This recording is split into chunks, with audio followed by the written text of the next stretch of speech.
بسم اللہ الرحمن الرحیم۔ طلسم کدا، مصنف اسلم راہی M.A۔ مسلمانوں کا وہ کاروان جس کی قیادت سلیم بن طریف کر رہا تھا اشبیلیہ شہر کے شمال میں خیمہ زن ہوا۔ اب کاروان کے پاس اپنے خیمے تھے اور چند ہفتوں کی خوراک بھی موجود تھی، پھر بھی سلیم کاروان کے لیے فکر مند تھا کہ چند یوم بعد جب خوراک کا ذخیرہ ختم ہو جائے گا تو کاروان کو پھر دشواری اور بے چارگی کا سامنا کرنا پڑے گا۔ دوسرے روز سہ پہر کے بعد جب کستون اور فوطہ اپنے خیمے سے باہر جلتے الاؤ کے پاس بیٹھے تھے اور فوطہ شام کا کھانا تیار کر رہی تھی، سلیم خیمے کے اندر سے نکلا۔ وہ اپنے جنگی لباس میں تھا اور پوری طرح مسلح تھا۔ اس کی طرف دیکھتے ہوئے کستون نے فکر مندی اور درد بندی سے پوچھا، کہاں جا رہے ہو بیٹے؟ سلیم نے درد سے میں ڈوبی ہوئی اور بھاری آواز میں کہا، اے اس کاروان میں ہزاروں عورتیں، بوڑھے اور بچے ہیں جو مجھے اپنی تمام تر توجہ کا مرکز سمجھتے ہیں۔ کاروان میں بہت کم خوراک باقی ہے، جب وہ بھی ختم ہو گئی تو کاروان کی حالت قابل رحم ہوگی، قبل اس کے کہ یہ کاروان بھوک و افلاس اور بے ضابطگی کا شکار ہو۔ میں پہلے ہی اس کی بہتری کے لیے کچھ کر لینا چاہتا ہوں۔ میں اپنے 5000 مسلح ساتھیوں کے ساتھ ابھی یہاں سے کوچ کروں گا۔ میں رات کے وقت الفانسو کی سرحدوں کے اندر چھاپے ماروں گا اور اس کاروان کے لیے خوراک اور ضرورت کی دوسری اشیاء حاصل کروں گا۔ میں ابھی یہاں سے، سلیم کہتے کہتے رک گیا، کیونکہ کاروان میں اس کا نائب سنار اس کی طرف آ رہا تھا۔ اس کے ساتھ ایک اور جوان بھی تھا جو سلیم کے لیے اجنبی تھا۔ قریب آ کر سنار نے اپنے ساتھی جوان کی طرف اشارہ کرتے ہوئے کہا، یہ آپ سے ملنا چاہتے ہیں۔ اس اجنبی جوان نے سلیم سے مصافحہ کرتے ہوئے کہا، میں اہل اشبیلیہ کی طرف سے آپ کے لیے خوراک و ضروریات کا دوسرا سامان لے کر آیا ہوں۔ سامان کی یہ پہلی کھیپ ہے۔ اہل اشبیلیہ کی بڑی فراخ دلی سے آپ کے کاروان کے لیے احتیاط جمع کر رہے ہیں۔ 2-1 روز تک اور سامان آپ کے کاروان میں لایا جائے گا۔ اس کے علاوہ آپ کے لیے ایک اور خوشخبری بھی ہے۔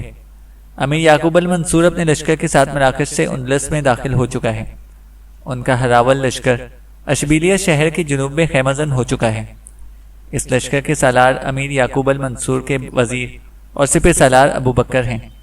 انہوں نے آپ کو بلایا ہے۔ تھوڑی دیر تک امیر یعقوب المنصور بھی اپنے لشکر کے ساتھ اشبیلیہ پہنچنے والے ہیں۔ میں اشبیلیہ کا محتسب ہوں۔ مجھے ہراول لشکر کے سالار ابو بکر نے بلایا تھا اور میں ان سے مل کر آ رہا ہوں۔ وہ بڑی بے چینی سے آپ کا انتظار کر رہے ہیں۔ ان کے ساتھ شلب کے قاضی عدید بن عروان بھی ہیں۔ انہوں نے بھی آپ کو فی الفور بلایا ہے۔ سلیم نے اپنا گھوڑا کھولا اور کستون کی طرف دیکھتے ہوئے کہا، اے میں تھوڑی دیر تک آتا ہوں۔ امیر یعقوب المنصور کا لشکر یہاں پہنچ گیا ہے، انہوں نے مجھے بلایا ہے۔ سلیم اشبیلیہ کے محتسب اور سنار کے ساتھ ہو لیا۔ سلیم جب اپنے کاروان کے جنوب میں آیا تو اس نے دیکھا وہاں اشیاء خوردنی، کمبلوں اور خیموں کے ڈھیر لگے ہوئے تھے۔ کھانے کی اشیاء اس قدر تھی کہ وہ کاروان کے لیے کم از کم 3 ماہ کے لیے کافی تھی۔ سلیم کے ہونٹوں پر گہری مسکراہٹ بکھر گئی اور اسے سنار کی طرف دیکھتے ہوئے کہا، سنار تم یہ سامان لانے والے سارے جوانوں کے ساتھ مل کر ساری چیز کاروان میں بانٹ دو۔ میں امیر منصور کے ہراول لشکر میں جاتا ہوں۔ میں نے پہلے ارادہ کیا تھا کہ میں اپنے ساتھیوں کے ساتھ الفانسو کی سرحدوں کے اندر گھس کر چھاپے ماروں گا اور کاروان کے لیے غذائی ضروریات پوری کروں گا، پر اب اس کی ضرورت نہیں رہی۔ سلیم اپنے گھوڑے پر سوار ہوا اور جنوب کی طرف بڑھ گیا۔ سلیم اشبیلیہ شہر کے جنوب میں خیمہ زن امیر یعقوب المنصور کے ہراول لشکر میں داخل ہوا۔ لشکریوں سے پوچھتا ہوا وہ ہراول کے سالار ابو یحییٰ ابو بکر کے خیمے کی طرف بڑھا۔ یہ امیر منصور کے وزیر بھی تھے۔ خیمے سے باہر پہرا دینے والے جوان سے سلیم نے جب اپنا نام کہا اور ابو بکر سے ملنے کی خواہش ظاہر کی تو وہ بھاگتا ہوا خیمے کے اندر چلا گیا۔ اس کا ایک دوسرا ساتھی بھی تیزی سے آگے بڑھا اور سلیم کا گھوڑا لے کر اس نے ایک طرف باندھ دیا۔ تھوڑی دیر بعد خیمے کے دروازے پر 2 آدمی نمودار ہوئے۔ ان میں سے ایک شلب کے قاضی عدید بن عروان تھے اور دوسرے ہراول کے سالار ابو بکر تھے۔ سلیم نے دیکھا کہ وہ ادھیڑ عمر تھے، لیکن قد کاٹ میں لمبے، خوب مضبوط اور توانا لگتے تھے۔ داڑھی سفید و سیاہ تھی اور اپنے پورے جنگی لباس میں تھے۔ ابو بکر نے اپنے دونوں بازو پھیلاتے ہوئے سلیم کی طرف دیکھتے ہوئے کہا، اے میری قوم کے فرزند عزیز، تم یوں اجنبیوں اور پردیسیوں کی طرح میرے خیمے سے باہر کیوں کھڑے ہو؟ قاضی عدید تمہاری اس قدر تعریف کر چکے ہیں کہ تم سے ملنا بھی اب ایک سعادت محسوس ہو رہا ہے۔ سلیم بھاگ کر آگے بڑھا اور ابو بکر سے بغل گیر ہو گیا۔ بعد میں وہ قاضی عدید سے بھی ملا، پھر وہ دونوں اسے لے کر اپنے خیمے میں اندر چلے گئے۔ خیمے میں بیٹھ کر وہ کسی گفتگو کا آغاز کرنا ہی چاہتے تھے کہ باہر لشکر میں کرنے اور نرسنگوں کی آوازیں گونجنے لگیں۔ ابو بکر فوراً اٹھ کر کھڑے ہوئے اور سریم کی طرف دیکھتے ہوئے انہوں نے کہا، امیر منصور اپنے لشکر کے ساتھ پہنچ گئے ہیں۔ یہ کرنے ان کی آمد پر ہی بجائے جاتے ہیں۔ تینوں خیمے سے باہر نکل کر جنوب میں آئے۔ انہوں نے دیکھا کہ امیر منصور کا لشکر قریب تھا۔ پھر دیکھتے ہی دیکھتے لشکر وہاں پہنچا اور اپنے ہراول کے ساتھ خیمہ زن ہونے لگا۔ ابو بکر اور قاضی عدید سریم کو لے کر لشکر کے اندر گئے، جہاں امیر منصور اپنے لشکر کو خیمہ زن سے ہونے سے متعلق ہدایت دے رہے تھے۔ ابو بکر اور قاضی عدید کو دیکھتے ہی وہ اپنے گھوڑے سے اتر گئے اور باری باری ان دونوں کے علاوہ انہوں نے سریم سے بھی مصافحہ کیا۔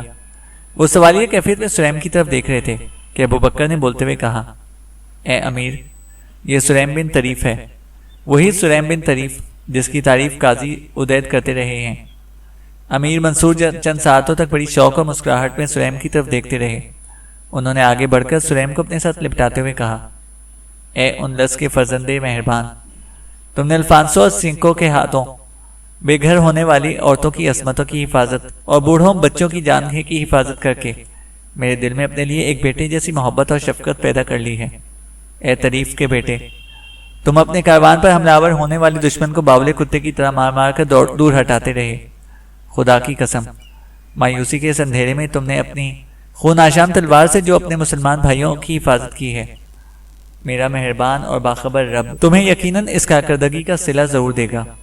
شاید الفانسو اور سینکو نے یہ سمجھ لیا تھا کہ اندلس کے مسلمانوں کا کوئی پرسان حال نہیں، یہ ان کی بھول تھی۔ ہم اپنے رب کی نصرت کے ساتھ ان پر مایوسی کی گھٹا اور تلوار کی تیزی بن کر انہیں مسلم علاقوں کی طرف بڑھنے سے روکیں گے۔ اے طریف کے فرزند عزیز، یہ تو کہو تمہارا کاروان اس وقت کہاں ہے؟ سریم نے کہا، اے امیر محترم، میرا کاروان اشبیلیہ شہر کے شمال میں خیمہ زن ہے۔ قدرت نے ہماری خوب مدد کی ہے۔ میرے کاروان کے پاس کوئی خیمہ نہ تھا اور خوراک بھی بہت کم تھی۔ اس وقت اشبیلیہ کی طرف آنے کے لیے ہم دریائے آنا کے کنارے پڑاؤ کیے ہوئے ہیں۔ سریم نے ذرا رک کر کہا، اچانک رات کے پچھلے حصے میں میرے کچھ ساتھی خبر لے کر آئے تھے کہ دشمن کا ایک 10,000 کا لشکر شمال میں دریا کے کنارے خیمہ زن ہے۔ ان کے پاس خیمہ اور خوراک کا بہت بڑا ذخیرہ تھا۔ وہ رات کے پچھلے حصے میں ہم پر شبخون مارنا چاہتے تھے اور ہم سے ہماری عورتیں چھین کر لے کر جانا چاہتے تھے، لیکن میں نے ان کے اس مکروہ عزم کو پورا نہ ہونے دیا۔ میں نے رات کے پچھلے حصے میں ہی اپنے 3,000 جوانوں کے ساتھ ان پر شبخون مارا۔ ہم نے دشمن کے 10,000 لشکریوں کو موت کے گھاٹ اتار دیا۔ ان سے ہمیں ان گنت خیمے اور خوراک کی ایک بڑی مقدار ہاتھ لگی، جو اب میرے کاروان کے استعمال میں ہے۔ کاروان کے لوگ جہاں سخت سردی میں پہلے کھلے آسمان تلے گزارا کرتے تھے، اب وہ اپنے اپنے خیمے میں رہتے ہیں۔ میں نے ارادہ کر لیا تھا کہ الفانسو کی سرحدوں کے اندر چھاپے مار کر کاروان کے لیے خوراک کا انتظام کرتا رہوں گا، لیکن اہل اشبیلیہ ایسا نہیں کرنے دیا اور انہوں نے اپنے بے گھر بھائیوں کی خوب مدد کی ہے۔ آپ آگے ہیں تو میں ایک طرح سے مطمئن اور بے فکر بھی ہو گیا ہوں۔ امیر منصور نے درد مندی سے کہا، اگر اہل اشبیلیہ ایسا نہ کرتے تو خدا انہیں اس جرم کی سزا دیتا۔ امیر منصور کا خیمہ نصب ہو گیا تھا، لہذا وہ سریم، ابو بکر اور قاضی عدید بن اروان کو لے کر اپنے خیمے کی طرف چلے گئے۔ سورج غروب ہو چکا تھا، فضاؤں میں تاریکی کے گہرے سائے رقص کر رہے تھے۔ سریم امیر منصور سے ملنے کے بعد جب اپنے خیمے کے پاس آیا تو اس نے دیکھا کہ وہاں آگ کے علاوہ کے پاس فوطہ اکیلی بیٹھی تھی۔ سریم اس کے پاس آ کر بیٹھ گیا اور دھیمی مگر ہمدردی میں ڈوبی آواز میں اس نے پوچھا، ہم کہاں گئے ہیں؟ فوطہ نے ایک پیار بھری میٹھی نگاہ سریم کے چہرے پر ڈالی، پھر اس نے اپنی سحر خیز آواز میں کہا، اشبیلیہ سے کچھ اور سامان آ گیا تھا، اس کی تقسیم کے لیے سنار انہیں بلا کر لے گیا تھا۔ سامان آپ کی موجودگی میں آیا تھا، اس میں سے ہم تینوں کا حصہ سنار ہمارے خیمے میں رکھوا گیا ہے۔ اس سامان میں شہد، گھی، زیتون کا تیل، پنیر، انجیر، گندم کا آٹا، ستو، شکر اور کھانے کی دیگر اشیاء کے علاوہ توشک، کمبل اور گرم چادریں بھی شامل ہیں۔ سریم نے اٹھتے ہوئے کہا، تم یہیں الاؤ کے پاس ہی بیٹھو، میں ام کو ساتھ لے کر آتا ہوں۔ فوطہ نے تڑپ کر کہا، آپ بیٹھیے، ہم سارا کام نپٹا کر آ جائیں گے، آپ پہلے کھانا کھائیں پھر کہیں جائیں۔ سریم نے کہا، ہم کے آنے پر اکٹھے بیٹھ کر کھائیں گے۔ فوطہ نے پیار سے کہا، میں انہیں کھانا کھلا چکی ہوں۔ سریم دوبارہ الاؤ کے پاس بیٹھ گیا اور کہا، اچھا لاؤ کھانا۔ فوطہ کلانچ بھرنے والی ہرنی کی طرح اٹھی اور کھانے کی ساری اشیاء بھاگ بھاگ کر لانے لگی اور سریم کے سامنے رکھ دی۔ پھر خود بھی اس کے پاس بیٹھتے ہوئے اسے شہد بڑی آواز میں کہا، کھائیے۔ سلیم نے غور سے اس کی طرف دیکھتے ہوئے کہا، تم بھی تو کھاؤ۔ فوطا نے گردن جھکاتے ہوئے کہا، میں بعد میں کھا لوں گی۔ سلیم نے کھانے کی اشیاء پیچھے ہٹاتے ہوئے کہا، تو پھر میں بھی تمہارے ساتھ ہی بعد میں کھا لوں گا۔ فوطا نے مسکراتے ہوئے کہا، اچھا میں آپ کے ساتھ کھاتی ہوں۔ اور دونوں الاؤ کے پاس بیٹھ کر خاموشی سے کھانا کھانے لگے۔ کھانے کے بعد فوطا نے برتن سمیٹ لیے اور دوبارہ سلیم کے پاس آ کر بیٹھ گئی۔ دونوں چند ثانیوں تک خاموش رہے۔ پھر سلیم نے اسے مخاطب کرتے ہوئے کہا، فوطا تم اس خیمہ دار زندگی سے بیزاری تو محسوس نہیں کر رہی؟ کاش اس بے سر و سامانی کی حالت کی بجائے تم شلب میں میرے پاس آتی تو میں تمہیں کسی شے کی کمی محسوس نہ ہونے دیتا۔ سلیم چند ثانیوں تک خاموش رہا، پھر اس نے ڈوبتی آواز میں کہا، شلب میں دشمن کے ہاتھوں اپنا سب کچھ لٹا چکنے کے بعد میں اپنے مستقبل کے متعلق کسی خوش فہمی میں مبتلا نہیں ہوں۔ میرے سامنے فی الحال ڈوبتے سورج کی آخری نگاہوں جیسی تاریکیاں ہی تاریکیاں ہیں۔ الفانسو اور سینکو کے ساتھ شاید اب ہماری صبر آزما جنگوں کی ابتدا بھی ہو جائے گی۔ ایسے منجمد اور بے کیف ماحول میں شاید تم محسوس کرو گی کہ اپنے باپ سے جدا ہو کر تم نے میری طرف آنے کی غلطی کی ہے۔ کاش میں اس حالت میں کہ لوگوں کے بے گھر ہونے سے قبل ہی طوفانوں میں گھری ان کشتی کو بچاتا اور ان کے ہر سانس کی دشمن سے قیمت وصول کر سکتا۔ کاش کہ میں اس کی آواز ڈوب گئی۔ فوطا کی آنکھوں میں بے کسی کے آنسو بھر آئے۔ پھر چند ساعتوں تک طلب نگاہوں سے سلیم کو دیکھتی رہی، پھر اسے سراپا احتجاج بن کر گھٹی گھٹی سی آواز میں کہا، میرا باپ مجھے آپ سے منسوب اور حالات مجھے آپ کے حوالے کر چکے ہیں۔ اس میں خدا کی رضامندی بھی شامل ہے اور میری بھی۔ اب آپ کی سلامتی ہی میری زندگی کا مقصد ہے۔ آپ ازل سے میرے دل میں بس رہے تھے اور میں آپ ہی کے لیے پیدا ہوئی تھی۔ فوطا کی آنکھوں سے آنسو بہہ نکلے اور اس نے مغبوم مسکراہٹ میں کہا، آپ کے پاس آ کر میں اپنی زندگی کی ساری کلفتیں بھول گئی ہوں۔ ہماری امید کی روشنی اور منزل ایک ہے۔ میں آپ کی تکلیفوں کی حصے دار ہوں کیونکہ اب آپ ہی میرا اثاثہ اور آخری امید اور میری لطیف و خوشگوار دھڑکنوں کی پونجی ہیں۔ مایوسی کی ان گھٹاؤں میں آپ میرے نجم و سحر ہیں۔ اب ہماری بقا مشترکہ اور ہمارے آلام سانجھے ہیں۔ آپ فکر نہ کیجیے، خدا کی قسم یہاں آپ کے ساتھ رہتے ہوئے میں اپنے آپ کو دنیا کی خوش قسمت ترین عورت لڑکی تصور کرتی ہوں۔ کیا میرے لیے یہ کم سعادت ہے کہ میں اس جوان کی منصوبہ ہوں جس نے مسلمانوں کے اس کاروان کی حفاظت کی اور جو ایک سپاہیانہ وقار کے ساتھ دشمن پر ضرب لگانے کا فن خوب جانتا ہے۔ اس کاروان کی ساری لڑکیاں میری موجودہ حیثیت پر رشک کرتی ہیں۔ کیا یہ امر میرے لیے خوشی اور اطمینان کا باعث نہیں؟ یاد رکھیے کہ میں اپنی خوشی سے آپ کو اپنی زندگی کا ساتھی چن چکی ہوں۔ آپ کی خوشی اب میری خوشی اور آپ کا غم اب میرا غم ہے۔ فوطا کہتے کہتے رک گئی کیونکہ کستون آ گیا تھا۔ وہ ان دونوں کے پاس آ کر بیٹھ گیا اور سلیم کی طرف دیکھتے ہوئے پوچھا، کیا تم مراکش سے آنے والے لشکر سے ملائے ہو؟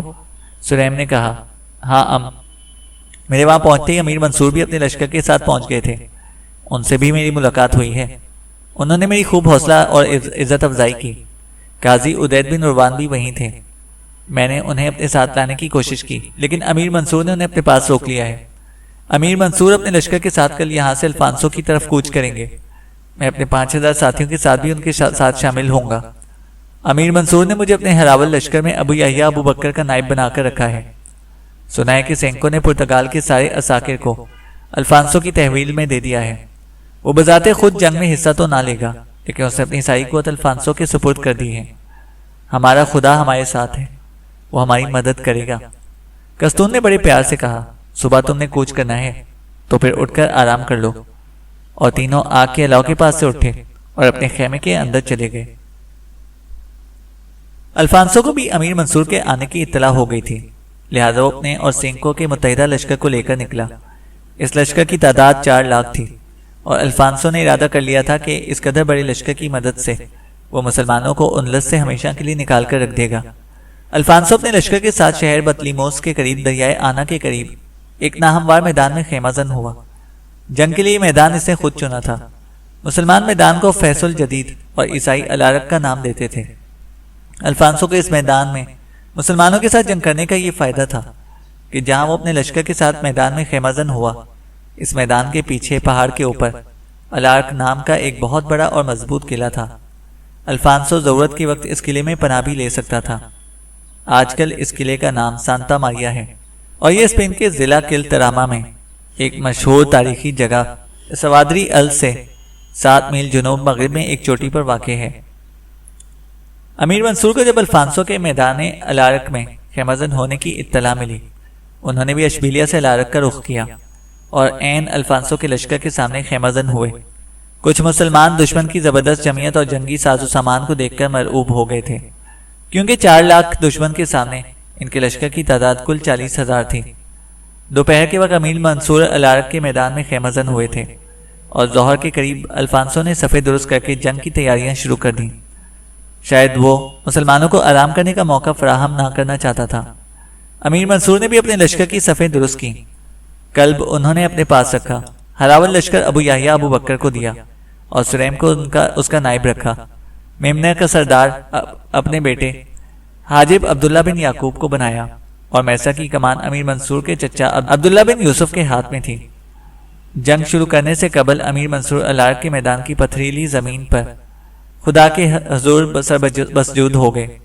پھر وہ بڑی رکت بڑی عاجزی سے دعا مانگ رہے تھے، رب عظیم، میں تیرا عاجز و گناہگار بندہ تیرے حضور سر مسجود ہوں۔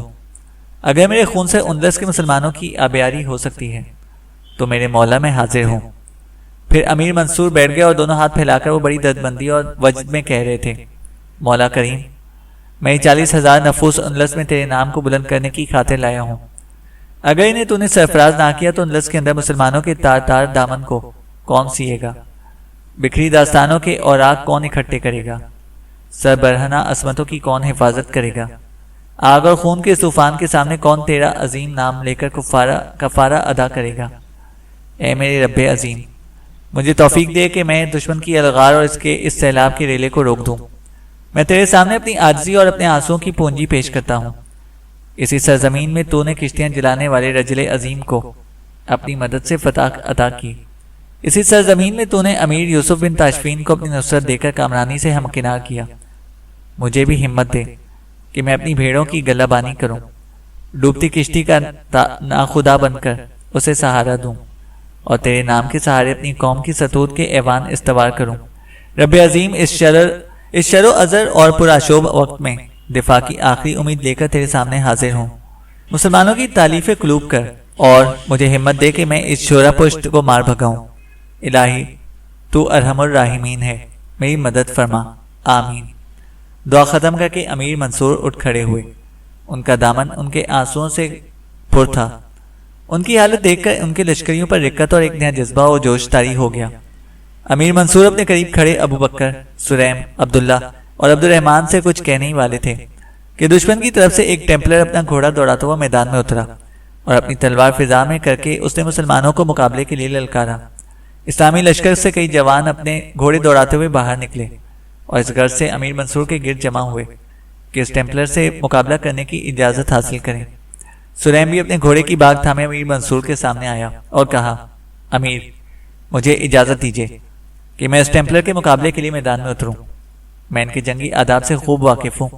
میں آپ کو یقین دلاتا ہوں کہ اس ٹیمپلر کے مقابلے کو میں مایوس نہ کروں گا۔ امیر منصور نے مسکراتے ہوئے کہا، جاؤ، خدا تمہارا حامی اور مددگار ہوگا۔ سلیم اپنے گھوڑے پر سوار ہوا اور اسے ایڑ لگا کر میدان کے وسطی حصے کی طرف دوڑا دیا۔ لشکر کے اندر سے جو جوان نکلے تھے وہ اپنی اپنی جگہوں پر چلے گئے۔ جو ہی سلیم نزدیک گیا، اس ٹیمپلر نے جو سر سے پاؤں تک لوہے میں چھپا ہوا تھا، آؤ دیکھا نہ تاؤ، اور اپنے گھوڑے کو ایڑ لگا کر اسے سلیم پر حملہ کر دیا۔ سلیم نے اس پر وار اپنی ڈھال پر روک کر جوابی حملہ شروع کر دیا۔ اس ٹیمپلر سے جنگ کرتے ہوئے سلیم نے اپنے گھوڑے کی باگ زور سے کھینچی، ساتھ ہی اس نے ایک سخت مہمیز لگائی۔ گھوڑا بری طرح سے سیکھپا ہو کر آگے بڑھا اور گھوڑے کی گردن کا بالائی حصہ اپنے منہ میں لے کر گھوڑے کو بری طرح بھنبوڑنا اور کاٹنا شروع کر دیا۔ ٹیمپلر کا گھوڑا بری طرح سلیم کے گھوڑے کی گرفت میں آ گیا تھا اور بار بار اپنا توازن کھو چکا تھا۔ ٹیمپلر نے انتہائی کوشش کی کہ سلیم کے گھوڑے کو تلوار مار کر اپنے گھوڑے سے الگ کر دے، لیکن وہ ایسا نہ کر سکا کیونکہ سلیم اس پر انتہائی مہلک وار کر رہا تھا جو کسی بھی وقت اس پر پرآشام ثابت ہو سکتے تھے۔ مجبوراً اس ٹیمپلر نے گھوڑوں کو اپنے حال پر چھوڑا اور سلیم سے اپنا دفاع کرنے کے ساتھ ساتھ وہ جارحیت کا مظاہرہ بھی کر رہا تھا۔ اچانک سلیم کے گھوڑے نے ٹیمپلر کے گھوڑے کو بری طرح بھنبوڑ کر زمین پر پٹخ دیا۔ ٹیمپلر بھی پتھریلی زمین پر گر گیا، لیکن جلد ہی اٹھ کر کھڑا ہوا اور مقابلہ کرنے کے لیے مستعد ہو گیا۔ سریم بھی اپنے گھوڑے سے کود گیا اور ٹیمپلر کی طرف بڑھا۔ دونوں نے ایک دوسرے پر جان لیوا حملہ کرنے شروع کر دیے۔ اچانک سریم اپنی تلوار کو ندی اور ٹیمپلر کے خود سے ٹکراتی ہوئی گزر گئی۔ اچانک سریم کی تلوار کوندی اور ٹیمپلر کے خود سے ٹکراتی ہوئی گزر گئی۔ اس ٹکراؤ میں ٹیمپلر کا خود اس کے سر سے زمین پر گر گیا۔ ٹیمپلر وقتی طور پر کچھ بوکھلا گیا تھا، تاہم اس نے اپنا دفاع جاری رکھا۔ دفعتاً سریم کی تلوار پھر لہراتی ہوئی کوندی اور پہلے کی طرح ٹیمپلر کے سر کی طرف بڑھی۔ ٹیمپلر نے اپنا سر ڈھال کی آڑ بنا کر محفوظ کر لیا، لیکن برق رفتاری سے سریم نے اپنے وار کا رخ بدلا اور سر کی بجائے اس کی تلوار ٹیمپلر کی گردن پر گری اور اسے کاٹ کر خون میں نہلاتی چلی گئی۔ سریم اپنے گھوڑے پر سوار ہوا اور اپنے لشکر کی طرف چلا گیا۔ اسلامی لشکر میں ایک جذبے اور جوش کے عالم میں اللہ اکبر کی صدائیں اور خوشی کے نعرے بجنے لگے۔ سریم ابھی اپنے لشکر میں واپس بھی نہ پہنچا تھا کہ الفانسو نے عام حملے کا حکم دے دیا۔ الفانسو کے لشکر میں ڈھول، بینڈ باجے، نکارے اور دوسرے ساز بج رہے تھے۔ مقصد اپنے سپاہیوں کو جوش دلانا تھا۔ لشکر کے وسط میں بڑے بڑے اسقف اور پادری تھے جو جنگ میں برکت کی خاطر بڑی بڑی صلیبیں اٹھائے ہوئے تھے۔ اس طرح ایک طوفانی صورت بنا کر الفانسو مسلمانوں پر حملہ آور ہوا تھا۔ الفانسو کے لشکریوں کے حوصلے اس قدر بلند تھے کہ وہ جوش و غضب کے عالم میں پکار کر کہہ رہے تھے، ہم مسلمانوں کو پیس کر رکھ دیں گے اور اندلس کے اندر ان کا کوئی بھی نام و نشان نہ چھوڑیں گے۔ اسلامی لشکر ابھی تک ساکن اور بے حرکت کھڑا تھا۔ لشکر کے کلب کے سامنے خود امیر منصور تھے۔ ان کی دائیں طرف ہراول کے سامنے یحییٰ ابو بکر اور سریم اور میسرہ کے آگے عبداللہ اور عبد الرحمن کھڑے تھے۔ الفانسو اپنے لشکر کے وسط میں اس جگہ پر تھا جہاں مذہبی لوگ بڑی بڑی صلیبیں اٹھائے ہوئے تھے اور وہیں سے وہ جنگ کے احکامات بھی جاری کر رہا تھا۔ جب وہ قریب آیا تو امیر منصور نے اپنی تلوار فضا میں بلند کی، جس کے جواب میں اسلامی لشکر نے پھیلنا شروع کر دیا، تاہم انہوں نے اپنی گتھی ہوئی صفوں کی تنظیم کو خراب نہ ہونے دیا۔ 8 شعبان المعظم 591 ہجری 18 جولائی 1185 عیسوی کے روز یہ ہولناک جنگ ہوئی۔ امیر منصور نے پہلے اپنے ہراول لشکر کو دشمن پر حملہ آور ہونے کا اشارہ کیا۔ ابو بکر کی سرگردگی میں ہراول لشکر الفانسو کے لشکر کی اگلی صفوں پر ٹوٹ پڑا، ساتھ ہی اندر ان کی نظم و نسق کو درہم برہم کر کے رکھ دیا، لیکن اس سے کوئی فرق نہ پڑا کیونکہ لشکریوں کا ایک سمندر سا تھا جو امنڈتا چلا آ رہا تھا۔ اسی وقت امیر منصور کے اشارے پر اسلامی لشکر کے میمنہ اور میسرہ پھیلتے ہوئے دشمن کے دائیں اور بائیں پہلو پر حملہ آور ہو گئے۔ ہراول کے پاس امیر منصور کا قلب رہ گیا۔ اچانک وہ خود بھی حرکت میں آیا اور اپنے قلب لشکر کو لے کر وہ ہولناک جنگ کی ابتدا کرتے ہوئے اپنے میسرہ کی طرف بڑھنے لگے۔ ہراول لشکر کی پشت خالی ہو جانے کے باعث سب سے زیادہ زور اسی طرف تھا کیونکہ دشمن کے سارے لشکر کا رخ اسی طرف تھا۔ مسلمانوں کے مقدمت الجیش کو معلوم تھا کہ ان کی پیٹھ ننگی ہے، لہذا وہ بڑی جرأت مندی اور جذب و وجدان میں دشمنوں کے سر پر پہنچ گئے اور ان کی پیش قدمی کو روک کر اس پر تند و تیز حملے بھی شروع کر دیے تھے۔ اسی جد و جہد میں مقدمت الجیش کے سالار اور امیر منصور کے وزیر ابو بکر دشمن کے خلاف مردانہ وار جنگ کرتے ہوئے شہید ہو گئے۔ اب مقدمت الجیش کے سالار سلیم بن طریف نے سنبھال لی تھی۔ یحییٰ ابو بکر کے گھوڑے سے گر کر شہید ہو جانے سے مسلمان مجاہدوں پر اور ان سے کچھ جنگ سے جی چرانے لگے تھے۔ اچانک سلیم دشمن سے جنگ کرتا ہوا اپنے مقدمت الجیش کے وسط میں آیا اور اسے مخاطب کرتے ہوئے اپنی کڑکتی گونجتی آواز میں کہا، قوم کی گمنام مجاہدوں، تم ہی وہ لوگ ہو جو قوموں کی آزادی کی تاریخ اور ستوت کی داستان اپنی لہو سے لکھتے ہو۔ اس وقت دشمن ہماری زد میں ہے۔ اس موقع پر اگر ہم نے جی چرایا یا جنگ سے منہ پھیرا تو حشر کے روز کیوں کر اپنے رب کا سامنا کر سکیں گے۔ اپنی گتھی صفوں میں خم اور رخنہ نہ آنے دو اور دشمن کے ہر وار کو اپنے اندر حلق اور ضم کرتے چلے جاؤ۔ میرے عزیز اور پرشکوہ ساتھیوں، گریز و بچاؤ کو پس پشت ڈال دو، بے روک آندھی اور بے تحاشا طوفان بن کر دشمن کے سر پر کھیل جاؤ۔ تم اس قوم کے افراد ہو جس نے طوفانوں سے لڑنے اور بجلیوں سے کھیلنے کی ابتدا کی تھی۔ آؤ میرے ساتھ آؤ کہ دشمن کے اس رسن و وار اور شرر و خباثت میں سرخرو ہو کر نکلیں، دشمن سے اس کے گناہوں کا حساب لیں۔